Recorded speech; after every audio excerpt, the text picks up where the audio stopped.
Full study and motivation channel को subscribe किए, bell icon दबा दीजिए और हमारे चैनल से ऐसे ही जुड़े रहिए। धन्यवाद। सुमित्रा नंदन पंत का जन्म अल्मोड़ा, जो कि उत्तर प्रदेश में है, अल्मोड़ा के कैसोनी गांव में 20 मई 1990 को हुआ था। इनके जन्म के कुछ घंटों पश्चात ही इनकी मां चल बसी। आपका लालन पालन आपकी दादी ने ही किया, अर्थात जो इनका जन्म आपको बताया है कैसोनी गांव में 20 मई 1990 को हुआ। और इनके जो बचपन था वो बहुत ही, अब बचपन में इनके साथ जब ये पैदा हुए तब इनकी माँ चल बसी और इनका जो लालन पालन था इनकी दादी ने किया था। इनका वास्तविक नाम गोसाई दत्त रखा गया। आपको अपना नाम पसंद नहीं था, सो आपने नाम सुमित्रा नंदन पंत रख लिया। मतलब जो इनका बचपन का नाम था वो गोसाई दत्त था, लेकिन इन्हें यह नाम पसंद बिल्कुल नहीं आया और इन्होंने अपना नाम बदलकर सुमित्रा नंदन पंत रख लिया। इनकी जो प्रारंभिक शिक्षा है वो देखिए, आपकी प्रारंभिक शिक्षा अल्मोड़ा में ही हुई है, यानी इनकी जो प्रारंभिक शिक्षा है वो उनके जन्म स्थान पर ही हुई है। 1918 में वे अपने भाई के साथ काशी आ गए और वहाँ क्वींस कॉलेज में पढ़ने लगे। 1918 में जो है काशी में आ गए थे और वहाँ के जो क्वींस कॉलेज था उसमें पढ़ाई इन्होंने शुरू की।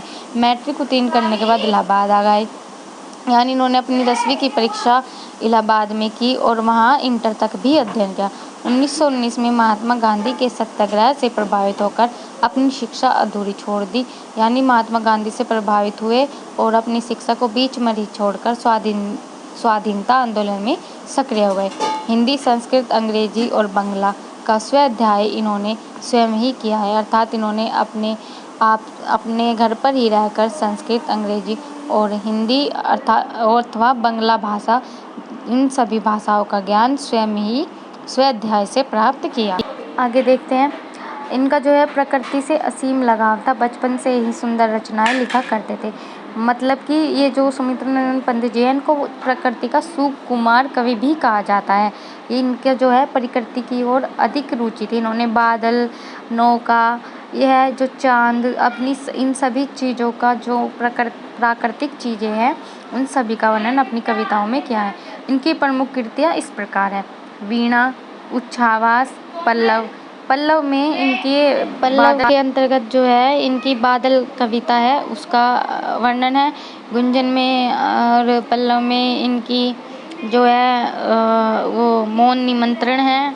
इनकी बहुत सी कविताएं हैं जो BA सेकेंड ईयर में भी है। यह अर्थात आगे जैसे ग्रंथि हुई, गुंजन हुई, लोकायतन, पल्लवनी, मधुज्वाला, मानसी, वाणी, युगपत, सत्यकाम।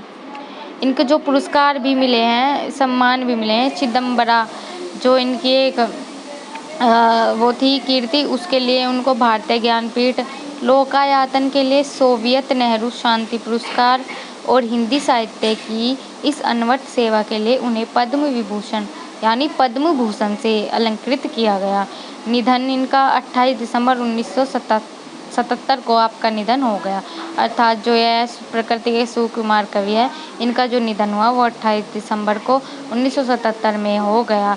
इन्होंने अपनी कीर्तियों के द्वारा पूरे भारत में अपना एक नाम बनाया और सभी अन्य जो कवियाँ हैं, प्रकृति के कवि हैं, उनमें इनका नाम विख्यात है। और इन्होंने अपनी एक हिंदी साहित्य, हिंदी आधुनिक काव्य में भी अपना स्थान सर्वोच्च किया और उसमें डटकर बने रहे। आज इनकी कविताएं पूरी तरह प्रचलित हैं और इनका आधुनिक काव्य में अपना एक स्थान है। तो आपने इनका जीवन परिचय देखा। यह 8वीं और 9वीं तथा 10वीं अर्थात 12वीं 11वीं इनमें इनका जो है पूरा जो है चरित्र चित्रण कह सकते हैं, जीवन परिचय कह सकते हैं। जीवन परिचय के नाम से ज़्यादा जाना जाता है, तो जीवन परिचय पूछा जाता है, आप यह लिख सकते हैं और यह आगे आने वाली कक्षाओं के लिए भी महत्वपूर्ण है।